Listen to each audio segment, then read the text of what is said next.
Hey everyone, welcome to the stream. For your first time people, my name is David Lozeau. I'm a Southern California based artist here to do a little painting for you to watch. Feel free to fire any questions you got through about the art in general. Thanks for hanging out with us. So tonight we're going to be working on this commission piece. This will probably be two parts. I'll probably stream again later this week. But we're going to work on the top guy tonight. So probably about an hour and 15. So again, feel free to fire any questions through. Thanks for joining me. And let's do this. Jill says, I love your backgrounds. Maybe if I watch a pro, I'll learn something. Thank you, Jill. Thanks for hanging out. Appreciate it. We'll try to refer you to a professional. Yeah, I'll try to find a pro and see if I can there's one around outside or something. Hey-o. Chrissy says, I love this one. Thank you, Chrissy. I love painting this kind of stuff. This is super fun. I love dark is really one of my favorite things to paint for sure. All right, let's get in there.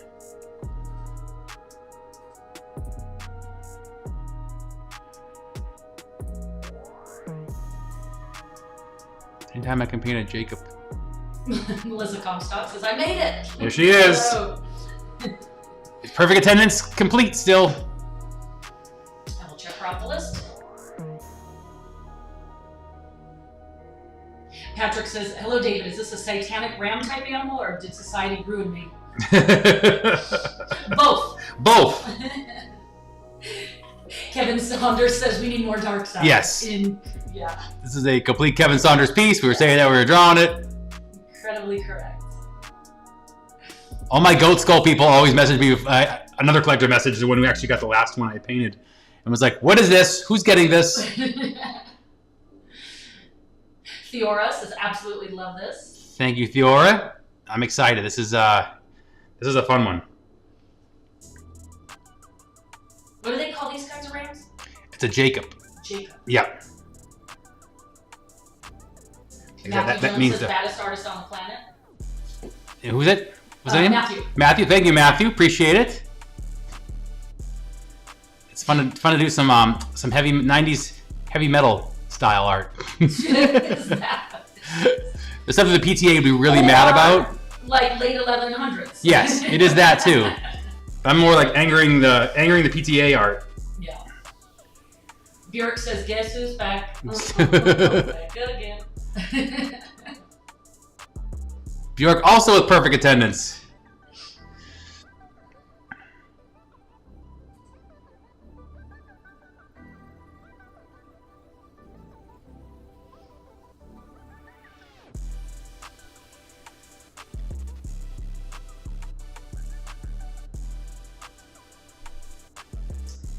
A little bit glitchy on the Instagram side. It's just because you're starting out, the normal Instagram messing with us start off. I'm not sure. It started strong. It's just having a little unhappiness. Probably the time of day, maybe 5-ish. I don't know. But if you're on Instagram and it gets twitchy, you can catch us on Facebook on the either Facebook of the search my name. You can find us on my YouTube channel. We're streaming there. We're on Twitch. Twitter. Yeah. There's no excuses.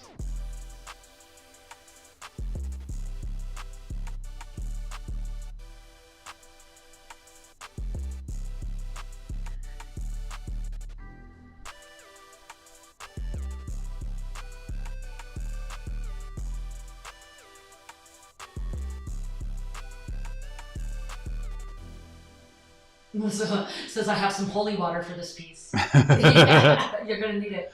Exorcise the demons. Well, you can't even see the below. We're just gonna focus on the. Oh yeah, you think you're upset now? you think you hate it now? Yeah.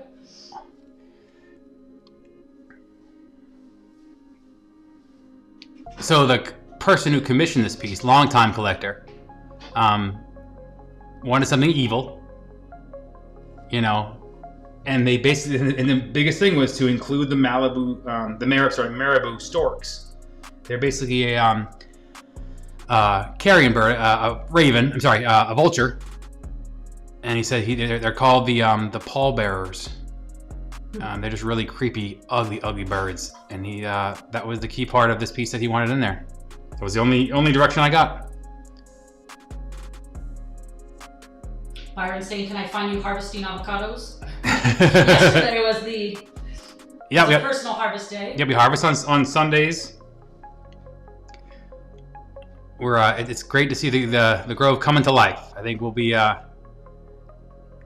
we're kind of bringing it to life because it was kind of left.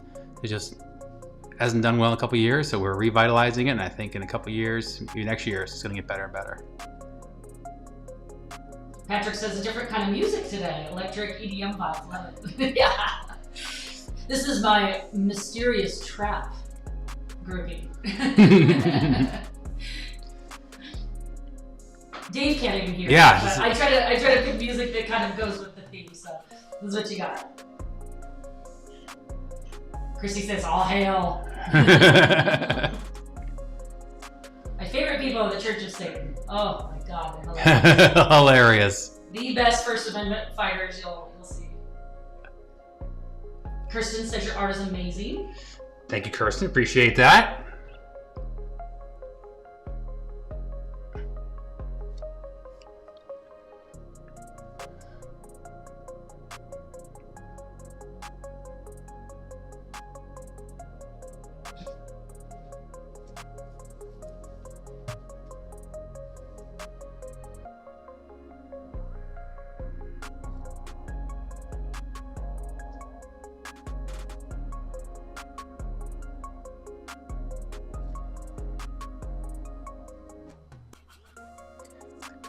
The only bummer about the Jacobs lamb is it. Oh, now there's 4 horns I gotta do.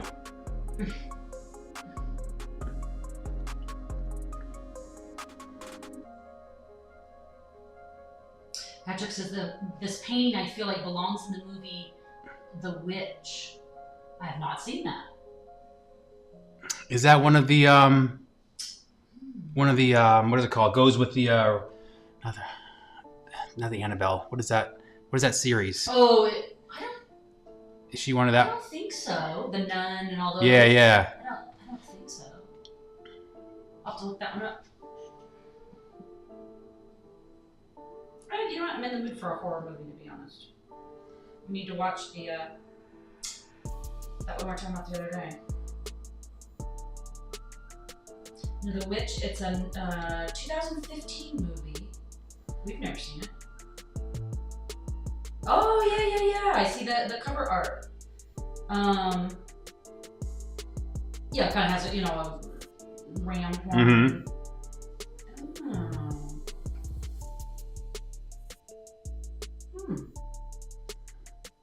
So it's a 1630s New England. Which is like now modern New England. It's on like yes. New England hasn't changed much. So a disappearance and yeah, we'll have to watch that. I like a good scary movie.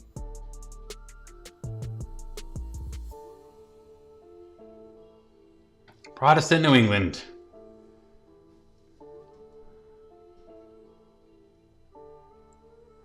Being from New England, the Salem witch trial was always one of my favorite. Such a wonderful time. Yeah, to really embrace your locale. I'm like, why is this on the license plates? Yeah, it's just a tourist thing now. Mm-hmm. It's such a gross thing to be. It's crazy. Make a tourist thing. Dunking women for being gossip. Yeah. He says it's a good movie worth checking out. Pretty good reviews and ratings. Good movie. All right. Well, I like. We'll hold you to that. Yeah. Oh, Chrissy says The Witch is amazing. Okay. It does fit perfectly. Okay. All right, people. This is what you're here for. All right. This is what you're here for. Because we need some movie reviews. I have nothing new to watch. And I don't want to watch Spider-Man or any of that. No. Something without a guy in Lycra.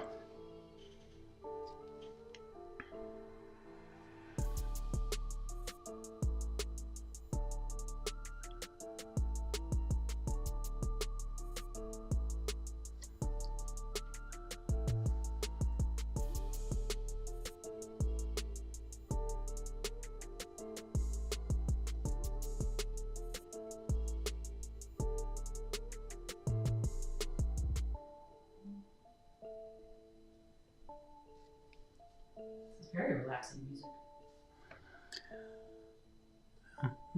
It's dead quiet out here.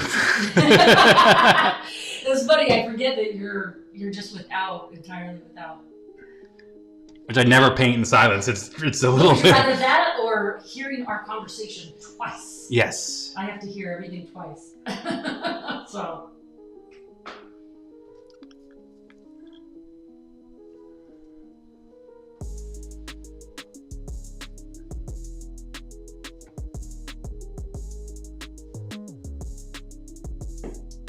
Some scrubby-looking guy named Jason says it's fantastic.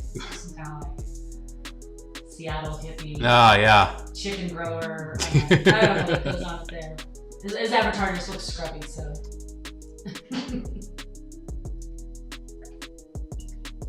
He's a sellout man, working for the man. Does he work for the man?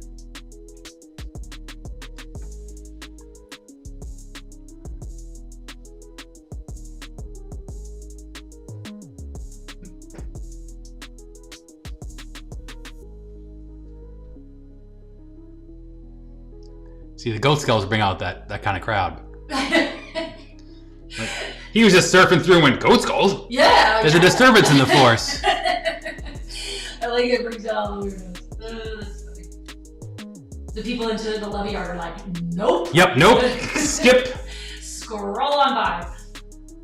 How do I block him? I always do wonder that. I don't pay attention to the stats or anything, but I always wonder, like, do you lose people? They're just like, nope. It's been Satan into my life.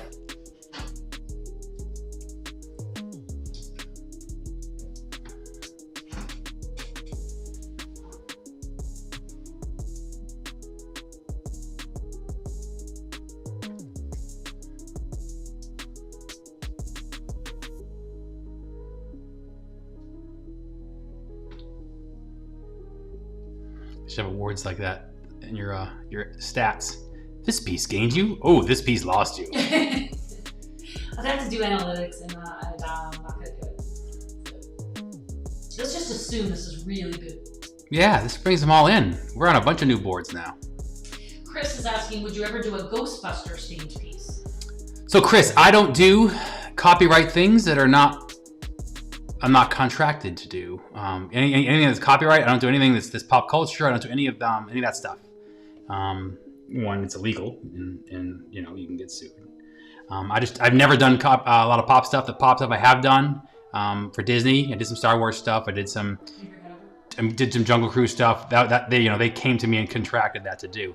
I just don't do anything that exists. I don't do any Batman. I just don't do other characters.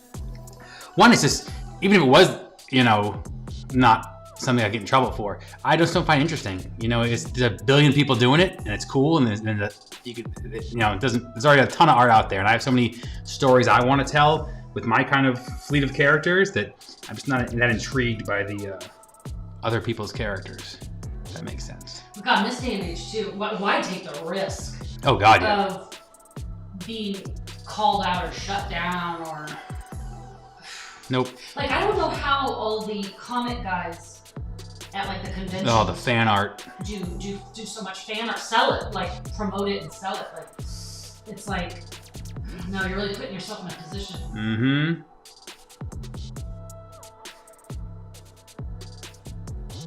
Hey, don't get me wrong. It was fun to do the Star Wars stuff. Kind of a little bit of kid dream there. Sure. Oh, for sure. But at the same time, I don't. It's to push you in like, oh, you did Star Wars too. That's kind of some of the reaction. It's, I'm like, yeah, it's me and Drew Struzan. But it's just one of those things where it's like, you just kind of. I like that my stuff is unique. And I have weird ideas and again, weird, creepy little stories to tell, and I want to get those out. Bunny has entered the chat. But yeah, it's a great question, and it's one I've been asked a lot, so it's good to kind of be able to explain that. I made this bed perfect for this dog, and he is rat fucking this thing. The language. Sorry about the language. The language. He is kicking the crap out of his bed. Look at this a-hole. Ugh. Oh, why do I bother helping you when you do shit like this?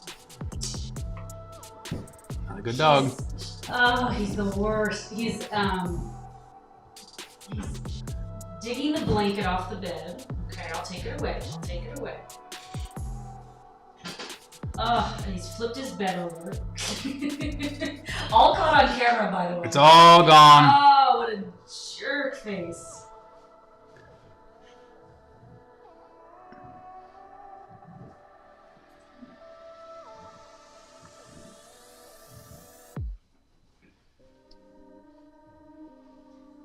For the Instagram people, I'm trying to show Buns a little bit, our Frenchie, but for people on Facebook and stuff, they got to see the full deal of him kicking the crap out of his bed. Ah, what a jerk face.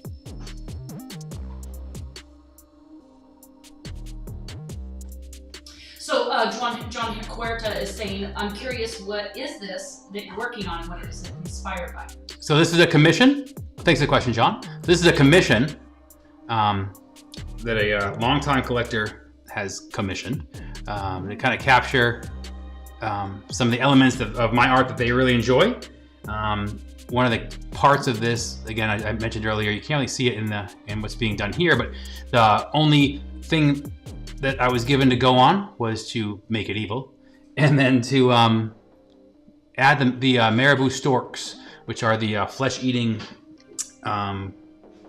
vultures at the bottom of this piece. And I want to kind of capture, again, I like to hide some of the symbolism and use very traditional religious elements, the key to life, the 7 figures that are 7 animals represented here. There's a lot of things, elements I could put in there to kind of, play and twist some of those, normally established religious iconography is kind of the way I love to do it. So, and my kind of thought here is this is kind of the,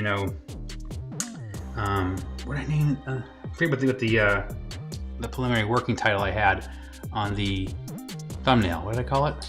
Oh, what did you call it? You called it the sinner's idol. Yeah. It's kind of like, it's everybody needs an idol too. It's kind of like, everybody needs something to pray to, something to believe in, and this is kind of just a darker version of that kind of play. Nova May is saying, I love your art. Thank you, Nova. Appreciate it. Maury is saying, we've gotten a ton of minis and some bigger prints and sticker sheets and a phone case. All right, Maury. When will you do some figurines? Some figurines. So at this time, we have no plans for any more figurines. Maybe in the future that will change, but as of right now, we don't have any plans. I used to do all my sculpting during my time getting sculptures ready for my time at Disney. Now that they've closed that down and that gallery doesn't exist and we're not doing that, I just haven't found a time in my schedule for that yet. So for right now, no figurines.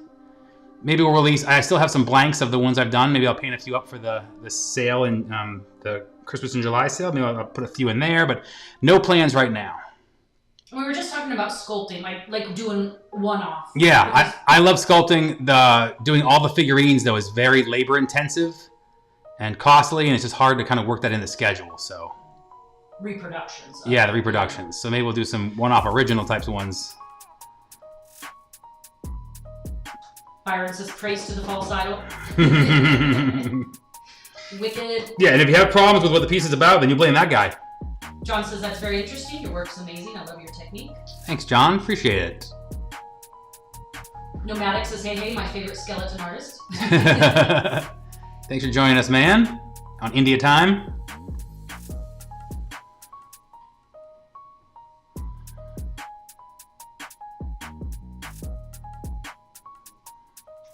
I just enjoy the change that this style, that this design brings up.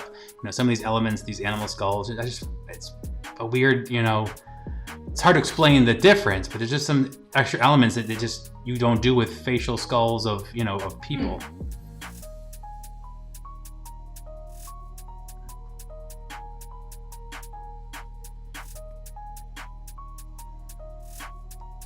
Well, it's fun textural stuff. Like as I'm watching it, I'm just like, where are you getting these textures from? Like, what's the? Yeah, what are you symbol? What are you showing there? What is that? Yeah, it just seems like you're very free to. Oh, completely. Create texture. Yeah, you're really, and because I've already kind of manipulated this whole picture to start with, there's no rules. There's really with a human skull. You got to make it like a human skull. It sticks out because we're used to seeing that. So you really have to. You're kind of locked into what you can do with this. You can really just play with it all you want. Because y'all don't know what the skull looks like.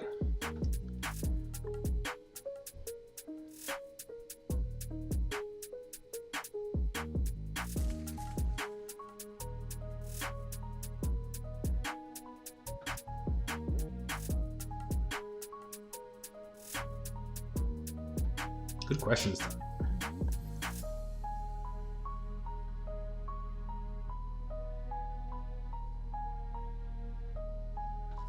Should you have really painted the face, or should you have worked on the horn? Hey, I know. I've made a mistake here. I was just asking. I've locked myself in an issue. I get it. You did? No, it's not too bad. But yeah, I know I'm still doing it. Because this is the most fun part. Right. Horns are boring. I did 2 of them already. Isn't it enough? You want more horns? So choose the max. 2's a max. The reason she says that is my big stupid left hand is going to be an issue. But if I don't, that was a stupid. Why am I down here? See, why are you? That's crazy. What are you doing right now? That's crazy talk. Oh my.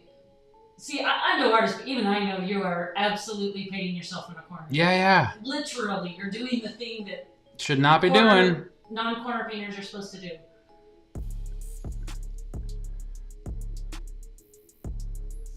All right, we're gonna go back up top.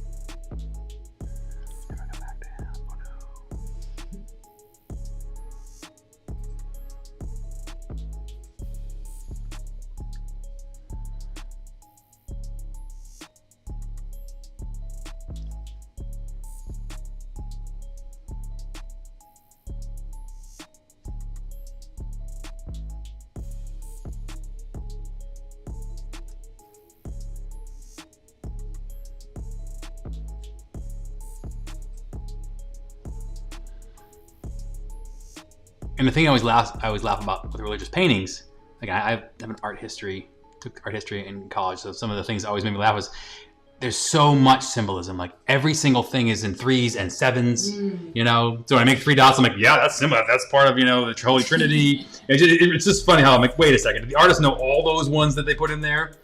The fingers facing towards the star, and that's the north, and that's, you know, Christ. I'm like, come on. He didn't know all those.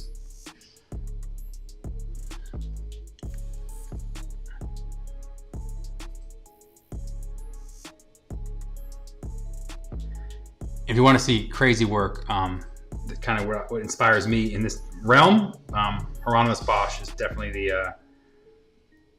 the Renaissance artist that really I love. What's the name? Hieronymus Bosch. Okay, well that's funny. Yeah, I mean he did some crazy. His versions of hell. His famous piece is the it's a triptych. I forget what the name of it is now. Of course, I've talked about it. But just the layers and the symbolism, you know, it's loaded. Nomadic is saying, so there's a character with a ram skull, kind of like an Indian god called Unpati, aka the god with the elephant head. Or is this a fictional character made up? This, asking you, yeah. Yeah, this is just a fictional creation. A common type of character, right? Yeah. As far as, because it's kind of based on a false idol. Yes. In the Bible. Yes. Right? Yes. Biblically, you're not supposed to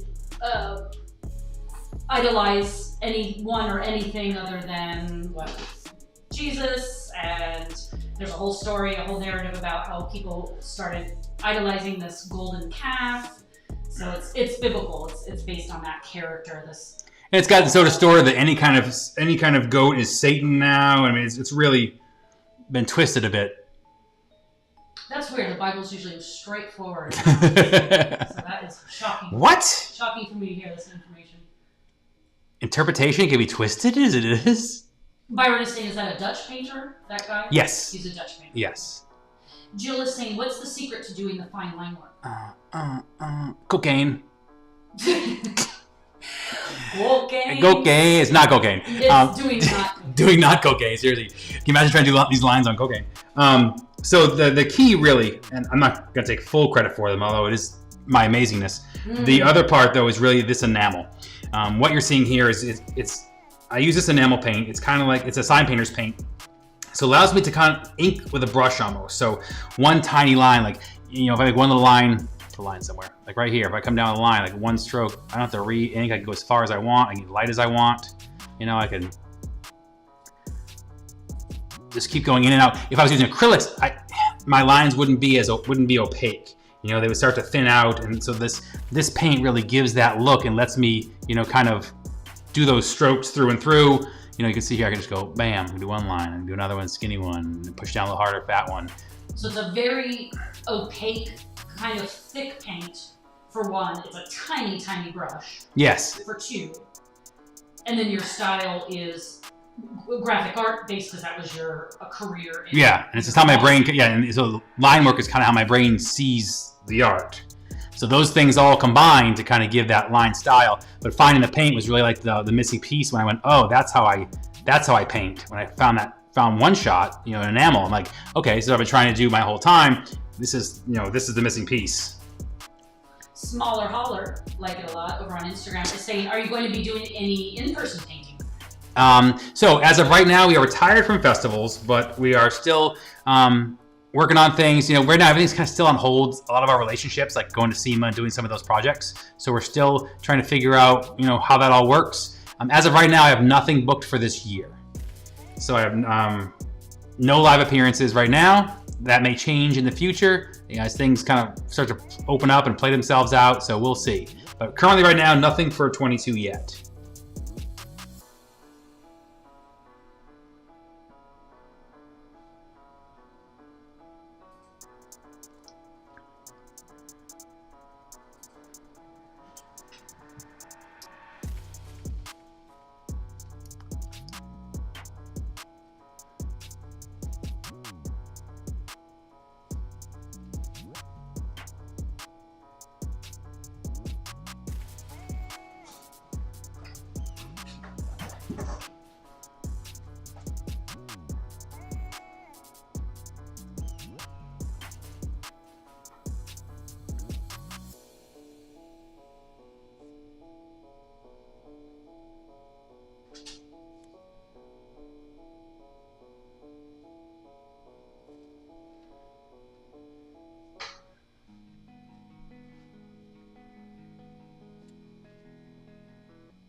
Caracciolo says, I just came to say hello. Great art once again.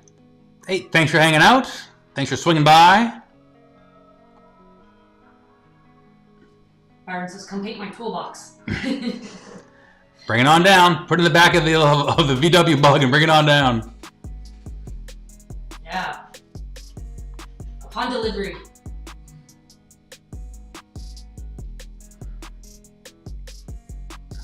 Tell him that. He's going to do it. Come up with new projects.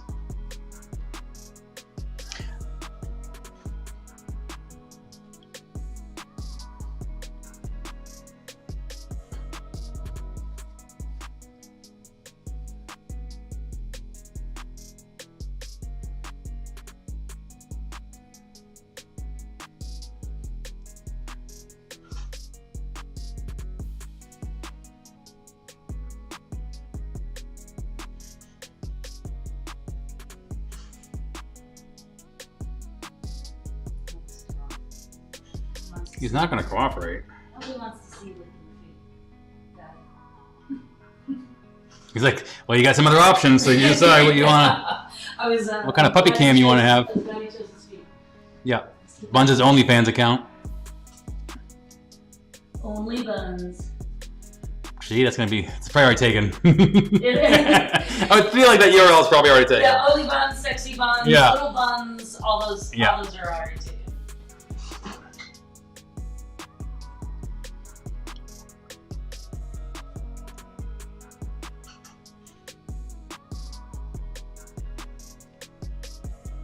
Nomadic is saying, how's the Vishla? Hope he's getting better.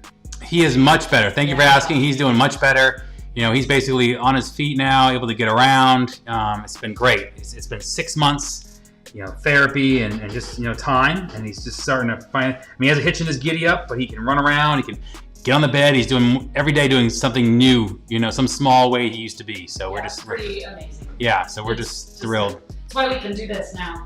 Yes, that's why we're live streaming more and more, because he's getting better and better. Yeah, it really is. And for those new to the stream, or actually not even new to the stream, we haven't talked about it much, even if you're old to the stream. Our Vishla suffered a traumatic, paralyzing neck injury 6 months ago and was paralyzed for 4 months. From August to January. Yeah, August to January. So basically, you know, had to be carried around, manual bathrooms, all the stuff. So it was quite a traumatic time for us. You know, we didn't get a lot of work done because someone had to be with him 24 hours a day. So it's just now he's finally recovering a little bit. So it's great to see.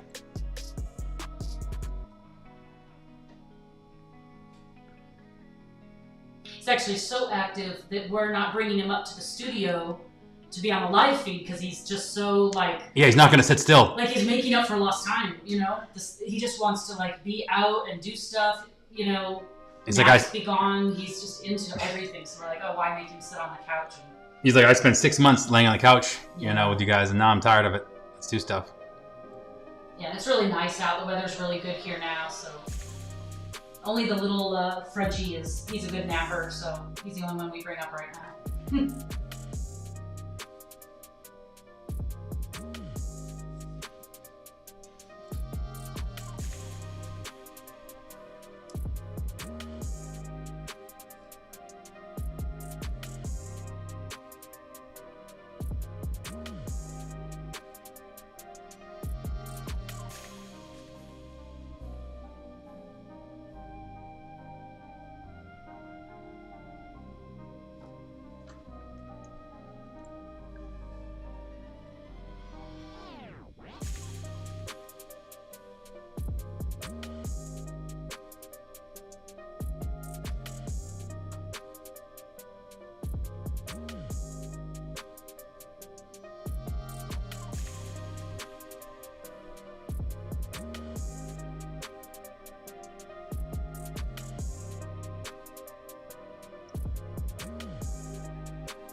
Anyway, this piece combines a lot of things I love.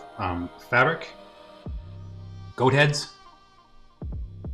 Well, and then once you get to the below piece, which we'll probably live stream later in the week or something, you'll get to see feathers and guts. I don't know that you've eyeballs. The gut theme. No, I have not done any guts before. That'll be the first guts. Yeah.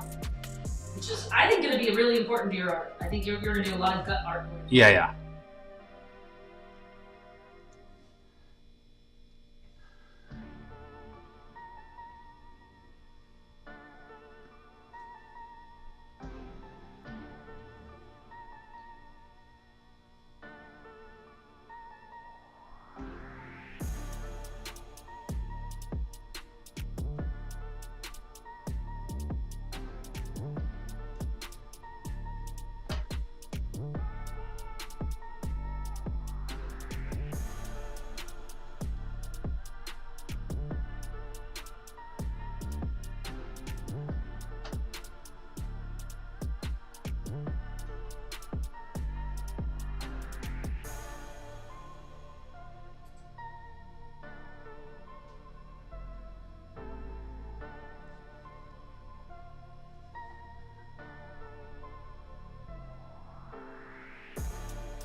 Byron says, I'm out, guys. Love you. Gotta go do fun things. How dare you, sir? Fun things? What's more fun than this? We will allow it because you enabled us to paint Angry Birds. The real original Angry Birds.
Bjork says that he had a huge blob of paint droplet come out of his Posca pen while painting. I know the feeling. It's the worst. You have to improvise. Yeah. I have been there. That's the worst. And then you just gotta, yep. And so my advice, because I've, most of my career has been in front of people painting, is just to make it match, you know? Sometimes it is devastating. I mean, it's very difficult to make match, and it can really change a painting. With my big stupid hands, the most common thing that happens to me is this brush will flip. I'll be holding so much that my thumb will somehow flip it, and then that thing spins, and you just pray as it's in midair that please don't hit the painting brush side or hit an area that I can easily hide. It sucks. Alan Kaufman says hi. Hey Alan, thanks for joining us.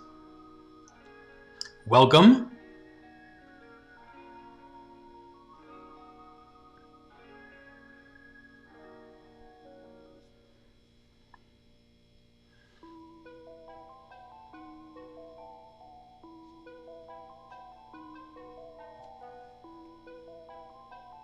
I'm doing crazy out of order.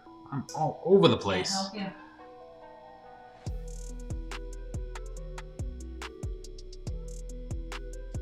you. Why am I doing the book? Still a horn that's not done.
Brandon says, my big brother and quasi-mentor, good to see you are still kicking and continuing to slay art. Much love, Brandon Holmes.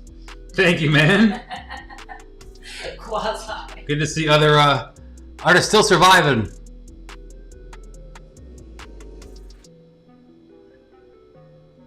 Bjork was saying the piece where he dropped the Posca pen, it was kind of an abstract piece, so he's hoping it's fine anyway.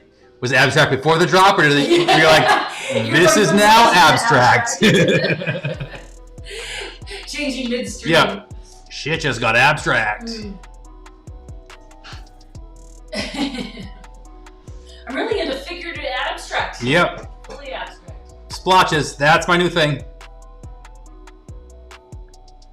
Lewis is saying, hey there, my brother, you only do dark side art?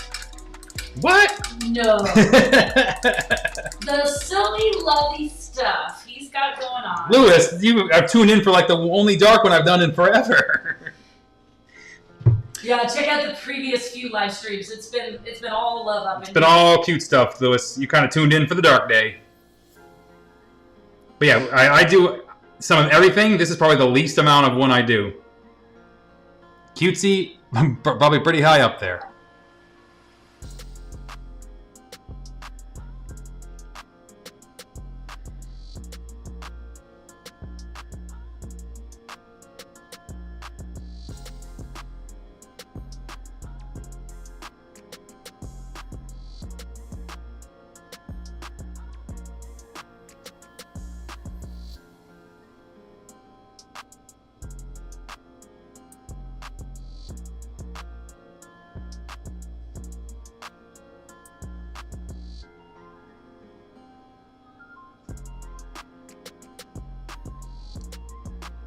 He said, you're a really good artist. Oh, that's nice. Thanks, man. Appreciate it.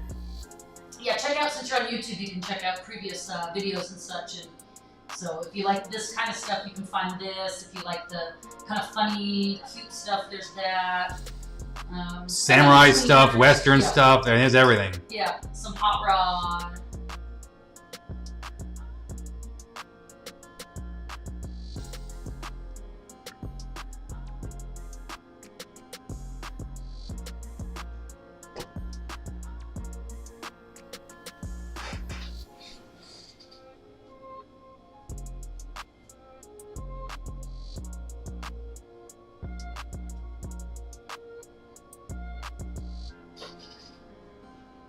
Pneumatic is saying, have you ever done a self-portrait in your skull style? Well, the single track is technically the single track is. But that's as close as we've done. Yeah, single track is a mountain bike piece, and painted it from reference from a picture of him riding a mountain bike. Very self-centered piece, yes. Well, and the reality is, I didn't need to do a self-portrait piece. Oh. Because well, you have to hold it my fan Bryson in Las Vegas painted this for me. Do the main camera. Main camera? Yeah. So this little cutie in Boulder City, we were doing a show in Boulder City, Nevada, which is kind of by Las Vegas. He move it to the right a little bit too. Yeah. He brought this to a show. And it just kills me how cute that is. And when I live demo, I wear a cowboy hat, that shirt, I mean the whole thing. He has me painting here. And it was around Christmas time that he had seen Dave, so he did a little Christmas tree. So that's when Bryson, who's probably like 25 by now. So he's probably, I bet he's like 12, right? He was 12 when he did it. He was 12 when he did it? Yeah. So that was only like a few years ago, so maybe 15, but it was just the sweetest gift, and it's so dead on. So I don't need to do anything, he beat me to it. And anything I do would be portrait of the artist. Derivative. So Luis says he's an airbrush artist, and he's going to do a channel soon. Nice. Yeah, cool. Occasionally airbrush comes into the mix, not in a live stream, but like the last two paintings, we haven't released them yet, but the last two paintings both had airbrush in it. Little elements of airbrush, but never a full. No. Airbrush, for me, in my, I struggle with it. It's amazing. I see what guys can do, and I just can't. My brain doesn't work that way. I need sharp lines, focused lines, tiny little lines, and my brain doesn't see the airbrush way. So it's like a mystical science to me. And I have a lot of airbrush artist friends too, and it's just sorcery. I was just about to go steal candy, and I think I'd be in the picture if I did that. Yeah. You would have seen me on camera stealing candy from that back table. Oh my god. You just have to steal the mic. That was almost an incredibly embarrassing candy theft. You almost existed. But I really want a piece of candy.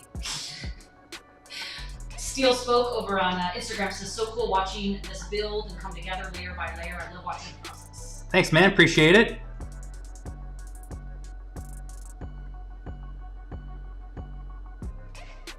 Me too. I mean, for me, this is the most fun part. Like, I love piecing it together as I'm sketching it all out. To me, that's the work part. You know, this is just fun. This is what I'd be doing anyways if I wasn't streaming. I'd be just here painting this.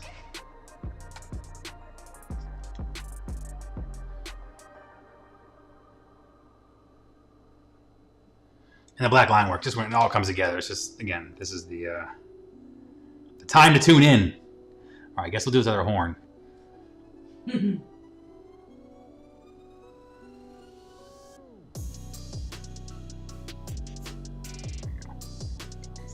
Balance that.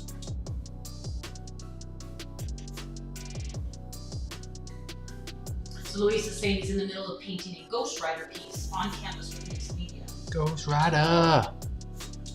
Very cool. What are the mixed medias that you're doing? Yeah, Besides the airbrush and yeah. Ghost Rider. I'm just using fire. Pyro. So, Junior Art Design over on Instagram is saying, how do you price commissions by the hour, by the piece, Oh, the size? Junior. So, Junior, this is a great question, and it's one that has various answers. So, the first, I'm going to give you the short answer because that's what everybody wants to hear. So for me, obviously, every artist is different. It takes time to work up to your pricing. So we're not going to talk about pricing. We're talking about the way that you price it. I do mine solely based on size. It's worked for me for years. It's just easier that way. It's what people measure in their heads. If I was to say, well, this takes this much time, same size piece, and it's easier for me to say it's 1824. It's this price. It's just easier. For everyone sees that, and that they can measure for their commission, they can measure for the space on their wall. It's just easier to do it that way. So I've always done by size. And generally, everything's plus or minus 10%, probably the same amount of work, unless it was like some massive full coverage thing. And then you could boost it up a little bit if you feel like it's going to be a little bit more, and just tell them, hey, because of the detail, I got to charge a little more, this and that. So that's kind of the short answer. But the dollar amount, that just comes from building a career.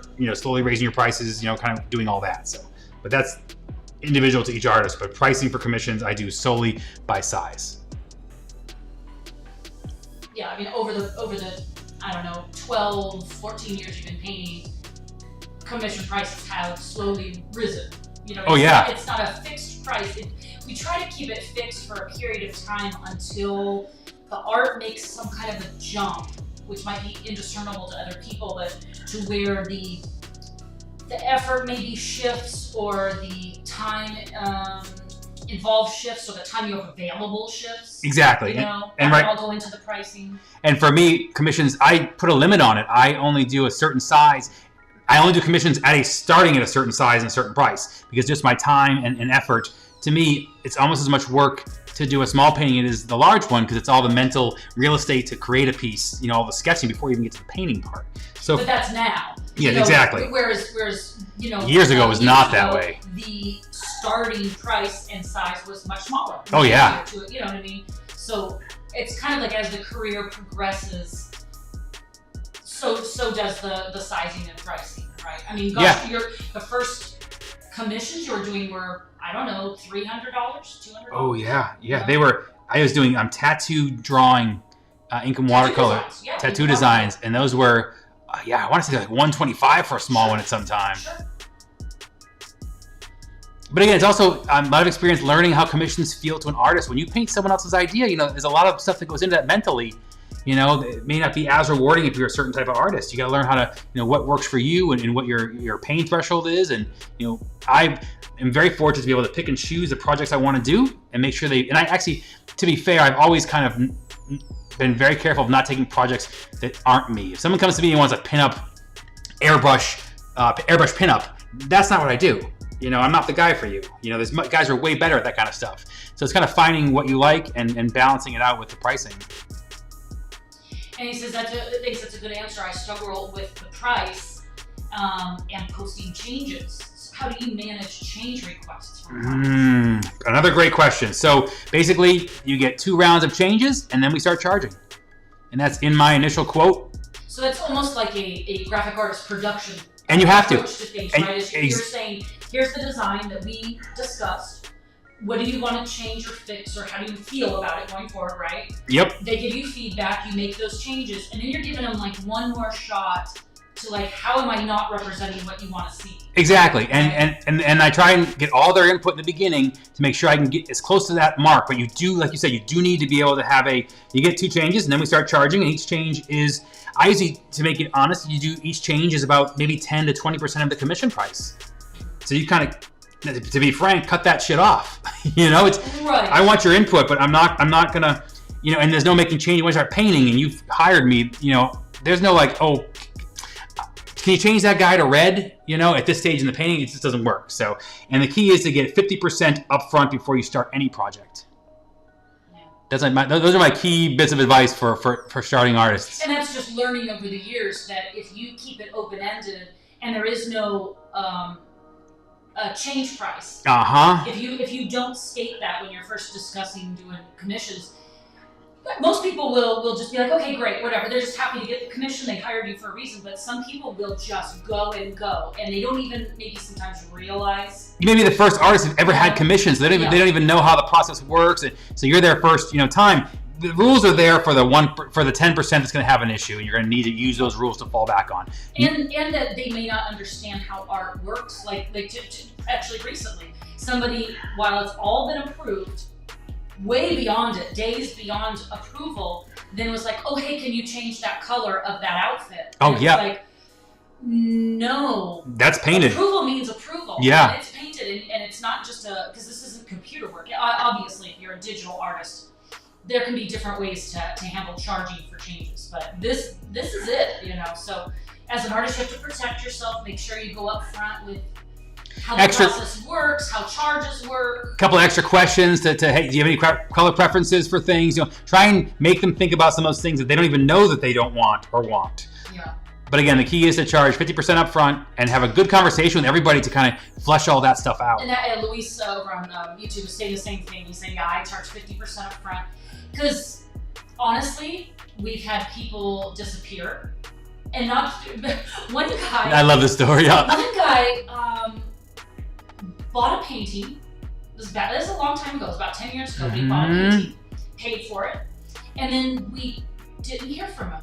And we're like, God, this is weird. He's supposed to contact me the following Monday so I could ship it to him. And it was like a month went by, 2 months, 3 months. It just kept going. It was the weirdest thing. And we're like, how long do you hold on to something when someone's bought something? And same goes for when they do a commission.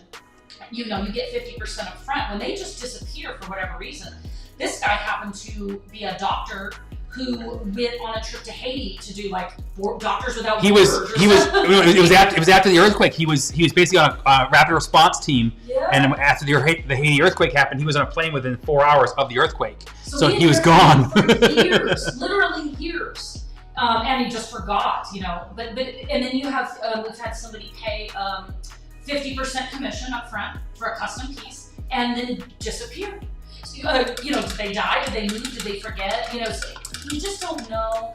And then you of course have people who just all of a sudden don't agree with what you agreed upon before, and they want to make too many changes and stuff. So as an artist, you have to very much protect yourself. And that comes from experience, but again, charging up front and having long conversations about what they want, that just helps you in the long run. Yeah. It doesn't stop at all. And I do 50% because even collectors who've collected for years, it can get wacky. Yeah. So you want all your money, just half money before you do anything. It's just how it has to work. Divorces, people just don't have the money anymore. Yep. Their wife or husband steals the art on the way out of a divorce. I mean, we've heard that numerous times. Weird stuff happens. For sure. Yep. Just you gotta protect yourself. It's not anyone's fault. And the more emails, everything in email, get everything in writing. Just in case you need issues. Yep. Try to get it as clear as possible to nail it down. But charging for changes, unfortunately, is a way to protect yourself. Otherwise, it's just... It'll go on forever. And maybe this piece is really important to them, and they've really stretched to buy it, right? They've put out a lot of money to buy it. That gets them very nervous about wanting it to be quote unquote perfect, not really understanding kind of an art process, and so the changes can just never end, you know? So there's a lot of reasons why you need to do that. Great question, though. Yeah, really good question. So Luis had said during all this that his mixed media project, it's acrylics and airbrush and metallic paint, and he's trying to find a really good silver chrome paint, and he wants to try and automate it out of motive silver paint. So to get a chromey look. So if you want a chrome look, the best paint you can use is called AutoClad. It's you shoot it with an airbrush. It's AutoClad, I think is a word. You put a shiny gloss black base down, and you do that on top of it. I believe it's called AutoClad. Message me in the comments for this video. I have bottles over here. I'll dig it up and find out. But it's the best stuff. All the guys use it for their cosplay, you know, for their helmets and such. It's a beautiful chrome finish, and it's mirror finish. I mean, it's really good stuff. And it's not that expensive, and you can buy it in small little bottles for a small project. So I'll go back to this comment. Put a comment in the video, and I'll make sure that I post a link to that. Two favorite chrome things are that paint and then Rub and Buff, which is a silver. It's a wax with a silver pigment in it. It's how you make like fake antique guns. You know, it's how you do like machinery and aging on an antiquing of metal, because it looks like it gives a worn edge. Like if you have all black machine and you use this Rub and Buff stuff just on your finger almost, you can make it look like the paint's worn on the edges. Some of that cool antiquing stuff. So that's the nerdy sculpture stuff I used to do that gives me some of that experience, which I miss.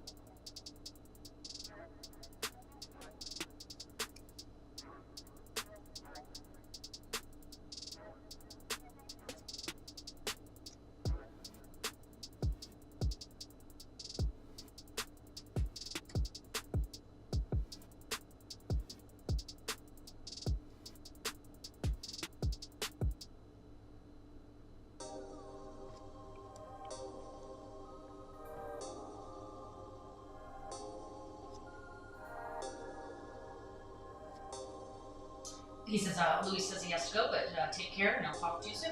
Hey, thanks for joining us, man. Appreciate it. We'll get you sorted out.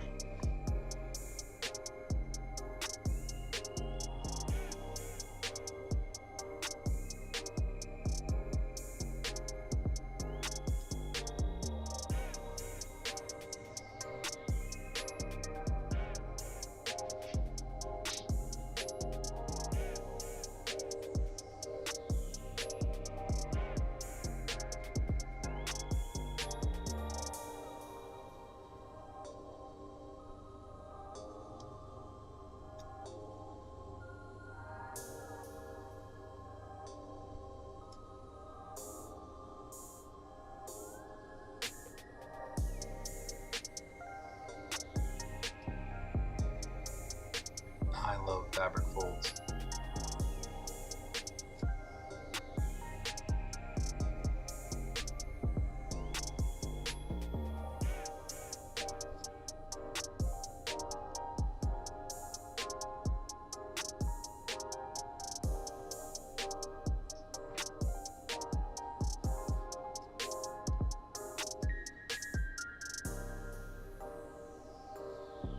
Bjork is saying, I'm wondering if other viewers are also drawing and painting with the stream in the background, and then if so, will you paint and draw? Exactly. Who else is working? Yeah. Because I've watched long YouTube videos, long format YouTube videos, and I often will be working at the same time too. So yeah. Anybody else working tonight? Or crafting. Yeah, you're all just sitting around watching me work.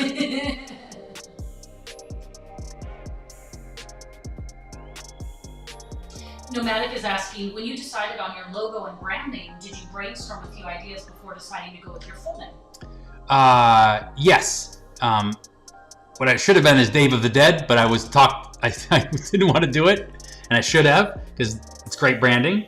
But yes, I always wanted, we decided early on, again, I came from a business world, was my day job before I was a full-time artist. And I always felt like I didn't want a nickname because I wanted people to find my name and search my name. I used an avatar pseudonym for years when I first started, but as I got more serious, I wanted to be taken seriously, and just felt like if I wanted gallery, I wasn't an graffiti guy, so it's the only guys I felt like should have, incognito names. But I just felt like it was one of those things where to be a professional, I just felt like I had to use my real name. The logo, strange, is how that worked out. It was commissioned by Jesse James for his Garage magazine, and we realized afterwards it just was such a great graphic that I was like, let's just make that the logo. Yeah, kind of accidental. It was kind of just like, this does in a way represent a lot of what you like to paint. And I don't. Yeah, it's funny how it's a weird, because if you look at it, you're like, why is it wrenches? He's not even a car guy. It's a weird mix, but it just felt right. It just felt, the graphic just felt like something like that should be what we are.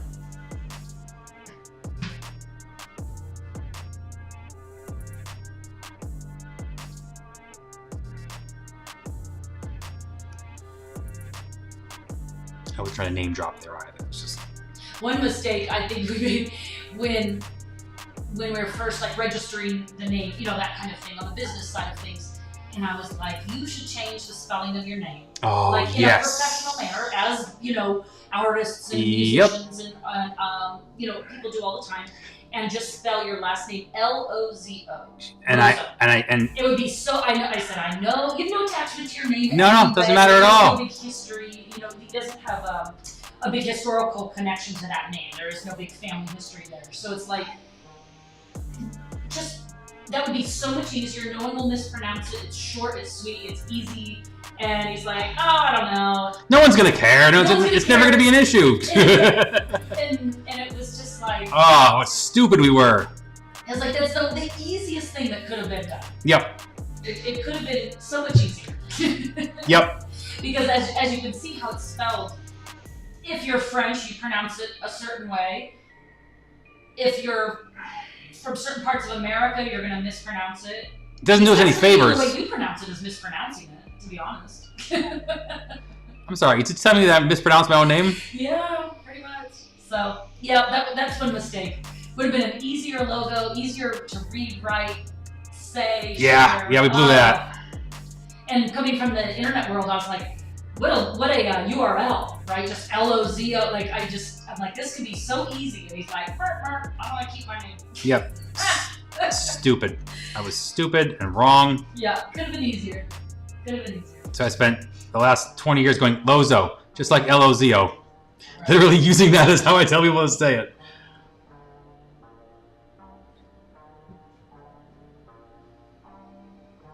Day of the Dead. Should have been that.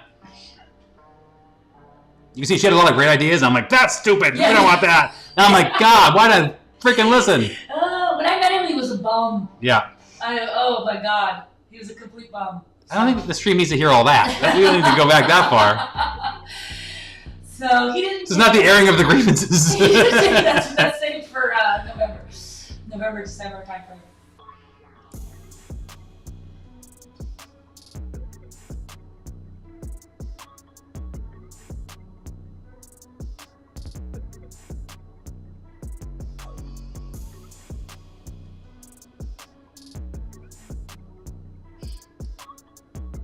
So the only two people that said that they're working, other than Björk doing pasta pens, is Matt Kidd is mixing resin and painting those bullets that he makes. Excellent. And then Luis is airbrushing and trying to figure out the mixed media combo.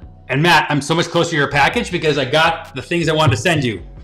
Yeah. Those have been found. The damn things he's supposed to mail you have been sitting on the shipping table. Yeah. And we're going to do it today. We didn't, so Friday. I'm crap, but it'll get there. Crap. Friday. Pneumatic is saying, have you ever put your art on coffee mugs? Yeah. Yes.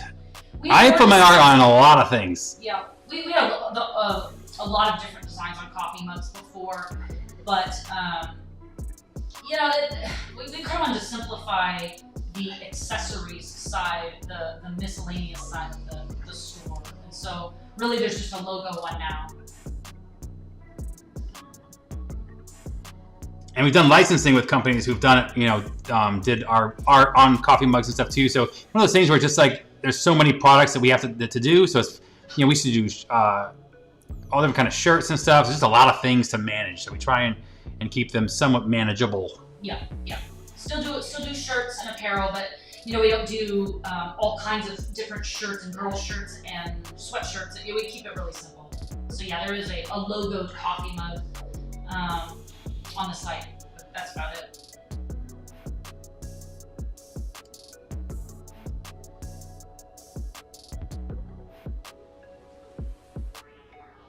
Matt has a resin pour, so that's for the night now, and you'll check on it tomorrow. You know how resin goes.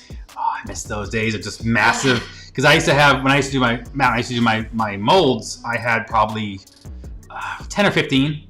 So I'd be mixing and I'd have, you know, and I was using quick cure, so about 30 minutes per. And so I'd pour some, mix some, pour some, pour the overrun into some. What a mess. Oh God! And when you break them all off, all the flashing, all the other stuff that pops off there, the overpour, it pops off when it's dry, which would cover the floor. I mean, it was a lot. I completely relate to that.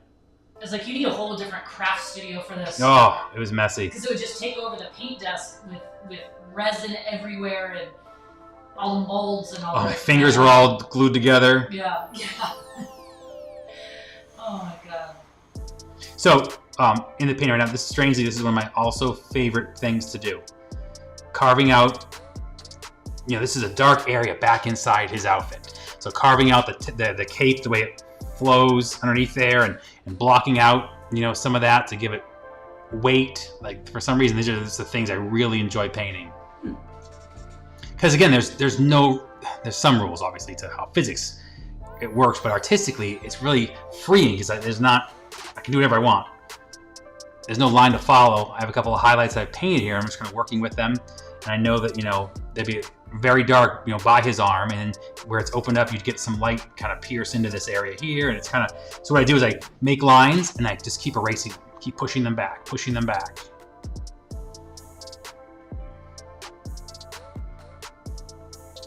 This is kind of like my generic, okay, the shadows would be to there-ish. Now start carving from there.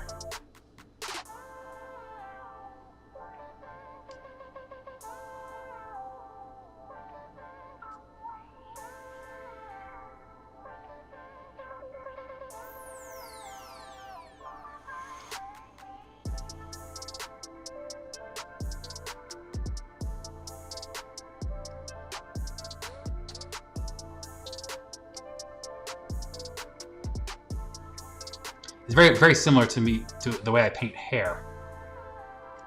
With clothing, there's a little less lines than with the hair, but it's the same thing I love about hair, I love about fabric.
Buns is not impressed with the painting at this point.